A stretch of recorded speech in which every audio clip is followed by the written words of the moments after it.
അസ്സലാമു അലൈക്കും വറഹ്മത്തുള്ളാഹി തആല വബറകാതുഹു. റിസ്വാന വക്കീലിൻ്റെ ഫോണിലേക്ക് വീണ്ടും അതേ നമ്പറിൽ നിന്ന് കോൾ വരുന്നു. ഹലോ ഹലോ, എന്താടോ വിളിച്ചിട്ട് എടുക്കാത്ര പാട്? അതെ, എന്തിനു വിളിക്കുന്നത്? ആ, ഞാൻ കാണാൻ വന്ന ആളല്ലേ, പിന്നെ ഇപ്പം എനിക്ക് വിളിച്ചൂടെ? അതെ, നിക്കാഹ് കഴിയാതെ വിളിയൊന്നും പാടില്ലെന്ന് നിങ്ങൾക്കറിയുന്നില്ലേ? അതൊക്കെ നിയമത്തിന് തെറ്റാണ്. ആഹാ, അപ്പോൾ വക്കീല് ഈ ഇവിടുത്തെ നിയമം മാത്രം നോക്കിയാൽ പോരെ? പിന്നെയുള്ള നിയമങ്ങളൊക്കെ നോക്കണോ? അല്ലെങ്കിൽ വക്കീൽ ആരതൊക്കെ ഇങ്ങനെ ചെയ്യണേ? ഏ അതെ, ഞാൻ എനിക്ക് ചില കാര്യങ്ങളൊക്കെ തീരുമാനിക്കാനുണ്ട്. അത് കഴിഞ്ഞതിന് ശേഷം വിളിച്ചാൽ മതി നിങ്ങൾക്ക്. എന്താ വക്കീൽ ഇങ്ങനെ? അതെ, നിക്കാഹ് എന്നുള്ള കാര്യമാണ് പ്രധാനപ്പെട്ട. അതിൽ ഇസ്ലാമിൽ പ്രധാനപ്പെട്ട കാര്യം തന്നെയാണ്. അത് കഴിഞ്ഞിട്ട് മതി വിളിയും തെളിയൊക്കെ. അല്ലാതെ അല്ല വക്കീലേ, അപ്പോൾ വക്കീലിന് വേറെ ചിലരോട് സംസാരിക്കുന്നതിനും വിളിക്കുന്നതിനൊന്നും കുഴപ്പമില്ലല്ലോ. Don't shut up your mouths. എന്താണ് നിങ്ങൾ സംസാരിക്കുന്നത്? ഞാൻ ആരോടാണ് സംസാരിക്കുന്നത്? എൻ്റെ ജോലി സംബന്ധമായ കാര്യങ്ങൾക്ക് ഒരു പക്ഷേ എനിക്ക് സംസാരിക്കേണ്ടി വരും. അതിപ്പോൾ ഒരിക്കൽ പോലും നിങ്ങൾ സംസാരിക്കുന്ന രീതിയിലല്ല. എന്താ വക്കീൽ എത്രമാത്രം ടെൻഷനായല്ലോ? ഏയ്, നിങ്ങളെന്താ ഇങ്ങനെ? ദയവായി എൻ്റെ മാതാപിതാക്കൾ പറയുന്നതനുസരിച്ച് മാത്രമേ എനിക്ക് കേൾക്കാൻ പറ്റുള്ളൂ.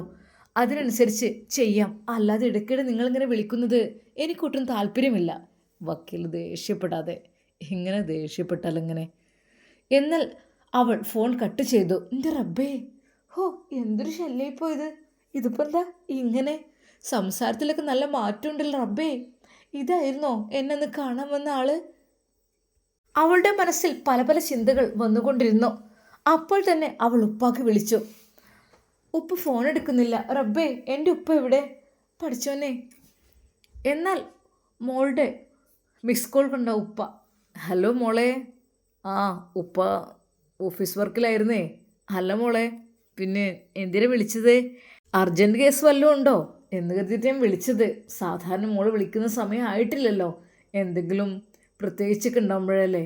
ഉപ്പ ഉപ്പ എന്നോട് പറഞ്ഞില്ല എൻഗേജ്മെൻറ്റിൻ്റെ കാര്യം. അത് ഉപ്പ, അതിപ്പോൾ എനിക്ക് പ്രയാസമാണ്. എന്താ മോളെ നീ പറയണത്? ഞാൻ എൻ്റെ ഫ്രണ്ട്സുകളോടൊക്കെ ഇവിടെ പറഞ്ഞു കഴിഞ്ഞു. എന്താ മോള് പറയുന്നത്? ഉപ്പ, ഫ്രണ്ട്സുകളോട് പറഞ്ഞാലും എന്തൊക്കെ തന്നെയായാലും അത് തൽക്കാലം ഉപ്പ, അതിനോടിപ്പോൾ എനിക്ക് എൻ്റെ മോളെ അങ്ങനെയൊന്നും പറയില്ല. അവർ വീണ്ടും വീണ്ടും വിളിച്ചിരുന്നു എൻഗേജ്മെൻറ്റിൻ്റെ കാര്യം പറയാനാണ് വിളിച്ചത്. അപ്പോൾ മോൾക്ക് എന്താ ഇഷ്ടക്കുറവ് എന്തെങ്കിലും ഉണ്ടോ? ഇഷ്ടക്കുറവ് എന്തെങ്കിലും ഉണ്ടെങ്കിൽ ഞാൻ മാറ്റി വെക്കാൻ വേണ്ടി പറയാം. അത് പിന്നീടാക്കാം അല്ലേ? ഉപ്പ, പിന്നീടാക്കുക എന്നതിലപ്പുറം ആ ഒരു ബന്ധത്തിന് തന്നെ ഇപ്പോഴെനിക്ക് താല്പര്യമില്ല മോളെ. അതെ ഉപ്പ, സത്യമായിട്ടും. എന്നാൽ റിസ്വാന വക്കീലിന് എന്തൊക്കെയോ ഒരു ദുരൂഹതകൾ ഉണ്ടാകുന്നതായിട്ട് തോന്നി. അതെ, പഠിച്ചോനെ റബ്ബേ, ചതിക്കാൻ ഒരുപാട് ആളുകളുണ്ടാവും റബ്ബേ. എൻ്റെ ഉമ്മയും ഉപ്പയൊക്കെ നല്ല രീതിയിൽ പറഞ്ഞ് സെറ്റാക്കിയിട്ടുണ്ട്. അതുകൊണ്ട് തന്നെ എന്നാലും ആ ഉമ്മയും മോനും കാണാൻ വന്നത് ഇവ പെട്ടെന്ന് എൻഗേജ്മെൻറ്റ് വേണമെന്നോ? എൻ്റെ ഉപ്പയൊന്നും ശരിക്ക് അന്വേഷിച്ചിട്ടൊന്നുമില്ലല്ലോ. പക്ഷേ എന്തൊക്കെയോ എനിക്കറിയുന്നില്ല. മോളെ, എന്താ മോളെ, ഉപ്പാൻ്റെ കുട്ടിക്ക് എന്താ പറ്റിയത്? നമുക്ക് കാര്യങ്ങൾ ഉപ്പ ദയവായി ഇപ്പോൾ എനിക്ക്. അപ്പോഴേക്കും ഉമ്മ വന്ന് ഫോൺ വാങ്ങി. എന്ത് പറയുന്നത്? ഹലോ മോളെ, എന്ത് മോളെ നീ പറയുന്നത്? അല്ലമ്മ, അതിപ്പോൾ ശരിയാവില്ലമ്മ. നമുക്ക് പിന്നെ വേറെ നോക്കാം. എന്താടി, എന്താ കാര്യം? അല്ലമ്മ, എനിക്ക് എന്തൊക്കെയൊരു തോന്നൽ വരികയാണ്. എനിക്ക് ഉമ്മ, അവർ വിളിക്കുന്നുണ്ട് എന്നെ. നിക്കാഹ് കഴിയാതെ വിളിച്ച് സംസാരിക്കുന്നതിൽ എനിക്ക് താല്പര്യമില്ല. അതുകൊണ്ട് എന്നെ വിളിക്കുകയാണ് അവർ. ഞാൻ എന്തോ ഉമ്മ ചെയ്യാം? എനിക്ക് ഒട്ടും താല്പര്യമില്ലാത്തതാണ് മോളെ.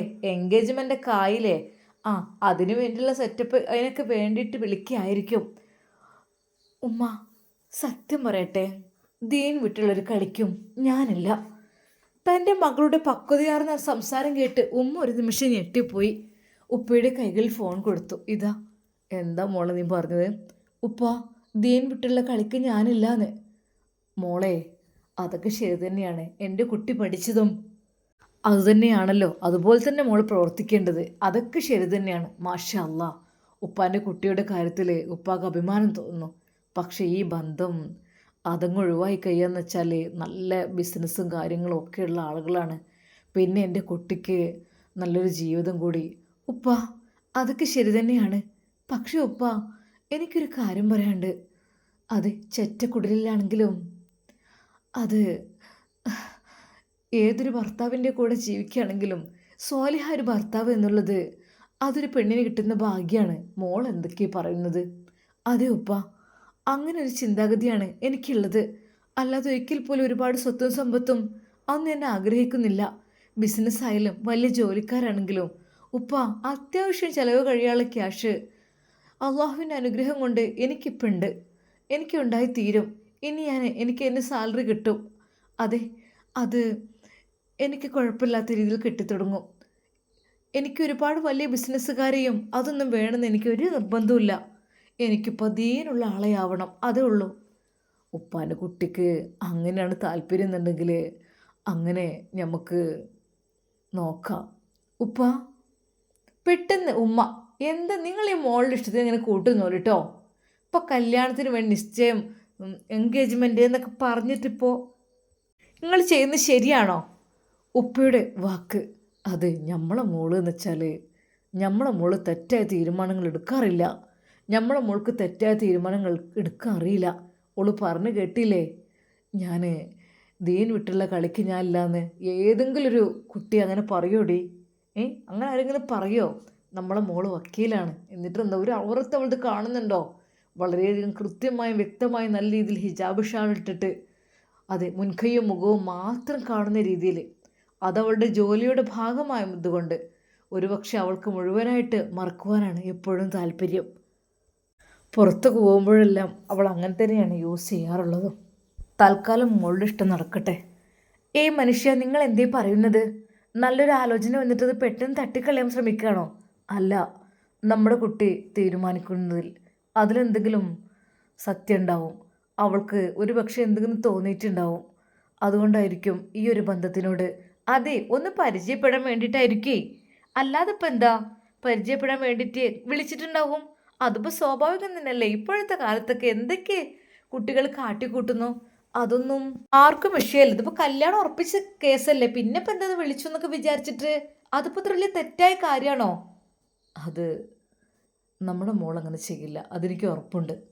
നമ്മുടെ മോള് ഒരിക്കൽ പോലും ഭൗതിക പഠനം മാത്രമല്ല പഠിച്ചത്, അതിൻ്റെ കൂടെ തന്നെ നല്ല കോളേജ് വിദ്യാഭ്യാസവും അറബി കോളേജ് വിദ്യാഭ്യാസവും അവൾ നേടിയിട്ടുണ്ട്. അതുകൊണ്ട് തന്നെ അവളുടെ ഉസ്താദുമാർ അവർക്ക് ചില നിർദ്ദേശങ്ങളും കൊടുത്തിരുന്നു ആ ക്ലാസ് കഴിഞ്ഞ് പോരുന്ന സമയത്ത്.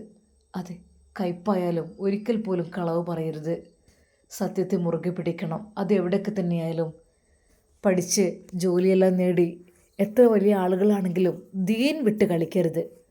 അതെ, ദീൻ മുറുകെ പിടിക്കണം. അത് നമ്മുടെ ഐഡൻറ്റിറ്റിയാണ്. അത് എവിടെയാണെങ്കിലും എത്ര വലിയ സാലറി വാങ്ങുന്നവരാണെങ്കിലും എന്തൊക്കെ തന്നെയാലും ദീനെ മുറുകെ പിടിക്കണം. ആ ഒരു ഐഡൻറ്റിറ്റി നഷ്ടപ്പെടുത്തി കളയരുത്. അതെ, അവളൊരു മുസ്ലിമാണ് എന്ന് ആളുകൾക്ക് തോന്നണം. അത് ഏറ്റു പറയാൻ, ഞാനൊരു മുസ്ലിമാണെന്ന് ശക്തമായി പറയുവാനുള്ള ധൈര്യം നമ്മുടെ കുട്ടിക്കും വേണം. അത്രക്കും ഇസ്ലാമികപരമായ ജീവിതമായിരിക്കണം അവളുടേത്. അങ്ങനെയായിരിക്കും, അതെനിക്ക് ഉറപ്പുണ്ട്. നമ്മുടെ മോള് അതിന്നും നിലനിർത്തി പോകുന്നു. എന്നാൽ ആ പിതാവിൻ്റെ വാക്കുകൾക്ക് മുമ്പിൽ ഉമ്മാക്ക് ഉത്തരമുണ്ടായില്ല. നിങ്ങൾ പറഞ്ഞതൊക്കെ ശരി തന്നെയാണ്, പക്ഷേ പെട്ടെന്ന് ഓരോന്ന് വരുന്ന വിവാഹാലോചനകൾ വേണ്ടെന്ന് വെക്കുമ്പോഴേ നമുക്കതിൻ്റേതായ ഒരു പ്രശ്നം, പ്രയാസം, ബുദ്ധിമുട്ടുണ്ടാവില്ലേ? എന്തിന്? നല്ലത് വരട്ടെ, നല്ലതിന് മാത്രം നമുക്ക് കൂട്ടുനിൽക്കാം. ഓ, ഇനിയിപ്പോൾ. എന്നാൽ കുറച്ച് കഴിഞ്ഞപ്പോൾ അതാ ഉപ്പയുടെ ഫോണിലേക്ക് കോള് വരുന്നു. ഇക്ക, ഇതാ. ഹലോ. ആ, ഇത് ഞാൻ മോളെ കാണാൻ പോയ അഡ്വക്കറ്റിനെ കാണാൻ പോയേ, റിസ്വാൻ വക്കീലിനെ. ആ ആ ഓക്കെ ഓക്കെ, മനസ്സിലായി. അല്ല, ഞാൻ വിളിച്ച സമയത്ത് അവൾക്ക് വലിയൊരു താല്പര്യമില്ലാത്ത രീതിയിൽ സംസാരിക്കുന്നു. ഞങ്ങളാണെങ്കിൽ എൻ്റെ ഫ്രണ്ട്സുകളുടെ ഫാമിലീസ് മൊത്തം പറഞ്ഞു കഴിഞ്ഞു എൻഗേജ്മെൻറ്റിന് വേണ്ടിയിട്ട് ഉള്ള ഡേറ്റ് ഫിക്സ് ചെയ്യാനൊക്കെ. അപ്പോൾ ഇവളിങ്ങനെ പറഞ്ഞാൽ ഇപ്പോൾ എന്തായിരിക്കും സ്ഥിതി? അത് എൻ്റെ മോളുടെ പൂർണ്ണ സമ്മതമില്ലാതെ എനിക്കൊന്നും ചെയ്യാൻ കഴിയില്ല. നിങ്ങളെന്താ ചതിക്കുകയാണോ? എൻഗേജ്മെൻറ്റിനുള്ള കാര്യങ്ങളെല്ലാം സെറ്റാക്കാനെല്ലാം പറഞ്ഞിട്ട് ഞാൻ പറഞ്ഞെന്നാണ് പറയുന്നത്. ഞാനന്ന് പറഞ്ഞതല്ലേ നിങ്ങളോട്, നിങ്ങൾ ചെയ്യുന്ന തികച്ചും തെറ്റായ രീതിയാണ്. അതെ, നിങ്ങളുടെ മകളാണെങ്കിൽ അവളെ വിളിക്കുമ്പോഴേക്കും ഇത് അങ്ങനെയല്ല, ഇസ്ലാമികപരമല്ല, അങ്ങനെയല്ല, എനിക്കിതിനോട് വലിയ താല്പര്യമില്ല. പക്ഷേ നിങ്ങൾ ഒരുമാതിരി മനുഷ്യനെ പൊട്ടന്മാരാക്കുന്ന പണിയെടുക്കരുത്. നിങ്ങൾ എന്തിനു ചൂടാവുന്നത്? എൻ്റെ മകൾക്ക് ചില ഇഷ്ടങ്ങളുണ്ടാവും, അതുപോലെ അവൾ നടക്കട്ടെ. അല്ലാതെ പെട്ടെന്നൊരു നിമിഷം വന്ന് ശരിയാണ് നിങ്ങൾ കാര്യങ്ങളൊക്കെ പറഞ്ഞോ, പെണ്ണുകാലിൻ്റെ കാര്യങ്ങളൊക്കെ പറഞ്ഞോ, അപ്പോൾ പിന്നെ നിർബന്ധിക്കല്ലേ, ഞങ്ങൾ ഒന്ന് പോയി കണ്ടോട്ടെ എന്ന് പറഞ്ഞിട്ട് ഞങ്ങൾ പറഞ്ഞല്ലോ ഞങ്ങൾ നാട്ടിലേക്ക് വന്നിട്ട് നമുക്ക് ഒരുമിച്ചാക്കാം എന്നൊക്കെ. പക്ഷെ നിങ്ങളത് കേട്ടില്ല. നിങ്ങൾക്കത് പെട്ടെന്ന് തന്നെ അവളെ കാണണം, വിവാഹം കഴിക്കണം എന്നൊക്കെയുള്ള ചിന്തയായിരുന്നു. അതെ, ഞങ്ങൾക്കും ഒരേ ഒരു മോളേ ഉള്ളൂ, ഞങ്ങൾക്കുണ്ട് ചില ആഗ്രഹങ്ങളും സ്വപ്നങ്ങളൊക്കെ. അതൊന്നും ഇവിടെ പറയുന്നില്ല. പക്ഷെ ഡേറ്റ് പെട്ടെന്ന് ഫിക്സ് ആക്കണം, ഇനി ഇതിലൊരു മാറ്റമില്ല. എന്ത് നാണം കെടുത്ത്. അതിന് സഹോദരൻ ഞങ്ങളല്ലല്ലോ, നിങ്ങൾ ഇങ്ങോട്ട് വന്നതല്ലേ. പെൺകുട്ടികൾക്കായാലും ആൺകുട്ടികൾക്കായാലും പരസ്പരം അങ്ങോട്ടും ഇങ്ങോട്ടും ഇഷ്ടപ്പെടണം, ഇഷ്ടപ്പെട്ട് സംസാരിച്ച് എങ്കിൽ മാത്രം അവരുടെ ജീവിതം മുന്നോട്ട് പോകുമ്പോൾ ഭംഗിയുണ്ടാവുള്ളൂ. അല്ലാതെ ഇതിങ്ങനെ പേടിച്ചു കൊണ്ട് നിന്നാലേ ഒന്നും നടക്കാൻ പോണില്ല. പിന്നെ ഞങ്ങളെന്തായാലും വരുന്നുണ്ട്, ഞങ്ങൾക്ക് എൻഗേജ്മെൻറ്റ് കാര്യങ്ങളൊക്കെ സംസാരിക്കണം, എന്നിട്ട് പെട്ടെന്ന് വിവാഹത്തിലേക്ക് കിടക്കണം. അതിനു വേണ്ടിയിട്ടാണ് ഞങ്ങൾ ഇത്ര ധൃതി പിടിച്ച്. എന്നാൽ പെട്ടെന്ന് അതാ അവളുടെ ഉപ്പ പറയുന്നു, അതെ, മോളുടെ സമ്മതമില്ലാതെ എനിക്കിനി ഒന്നും ഇതിൽ പറയാൻ പറ്റില്ല. ഓളോട് ഒന്നും കൂടി കറക്റ്റായിട്ട് ചോദിച്ചതിന് ശേഷം മാത്രം. അല്ലാതെ അതെ, ചെറ്റത്തരം പറയരുത് കേട്ടോ. നിങ്ങളെന്താ ചെറ്റത്തരം പറയുന്നത്? ഇത്രയ്ക്കുമായ സ്ഥിതിക്ക് പെട്ടെന്ന് കല്യാണം നടത്തുകയല്ലാതെ എന്താ ഇതിൽ നിന്ന് ഒഴിഞ്ഞു മാറാനാണോ ഉദ്ദേശിക്കുന്നത്?